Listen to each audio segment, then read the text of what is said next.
మీ పేరు? మధుసూదన్. మధుసూదనా? మీ గొంతులో భలే స్పష్టత ఉందా? చెప్పండి. పాటలు పాడతారు మీరు? పాడతాను. చూసి అడిగాను పెట్టేశాను. చాలా దగ్గర చూసాను నేను. అవునా? మీరా కాదా అనుకుంటున్నా. సరే, ఒక క్వశ్చన్ అడతా. మీకు ఇప్పుడు ఎన్ని ఏళ్ళు ఉంటాయి? 63. 63. 63 ఏళ్ళలో నేను ఈ తప్పు చేయకుండా ఉంటే నా లైఫ్ ఇంకా బాగుండేదేమో అని ఏదైనా ఉందా? ఉంది. అదేందో చెప్పండి. అదే కొంచెం ఫైనాన్షియల్ ప్రాబ్లమ్స్, అది జాగ్రత్తగా కొద్దిగా ఉంటే బాగుండేది. ఎక్కువ ఖర్చు పెట్టాలన్నట్ట, లేదంటే ఎట్లా?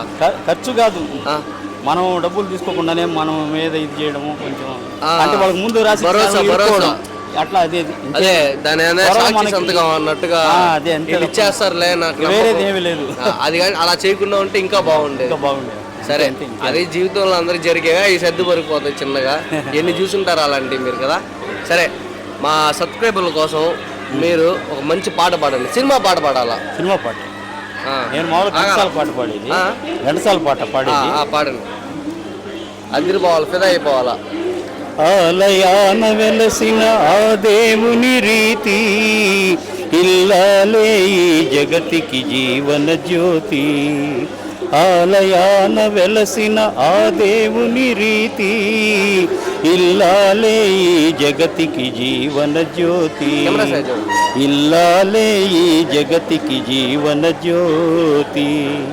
పతిదేవుని మురిపించే వలపుల వీణ, జీవితమే పండించే నవ్వుల వాన.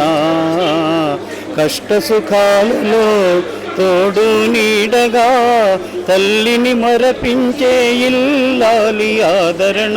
మగువేగా మగవానికి మధుర భావన. ఆలయాన వెలసిన ఆ దేవుని రీతి, ఇల్లాలే ఈ జగతికి జీవన జ్యోతి. ఇల్లాలే ఈ జగతికి జీవన జ్యోతి. ఎక్కడైనా ట్రైనింగ్ తీసుకున్నారా మీరు? అంటే చిన్నప్పటి నుంచి పాటలు పాడేది అలవాటు, అంత అలా అలవాటు అయిపోయిందా? అంతే అంతే. అది ఆ స్పష్టత, మీకు నోరు తిరగడం, చికెన్ అవన్నీ అలవాటు? నాన్ వెజ్ అలవాటు? లేదు లేదు, నాన్ వెజ్. అందుకని మీకు బాగా నోరు తిరుగుతుంది. అదే నన్ను తిరగ నోరు తిరగవు సరిగ్గా.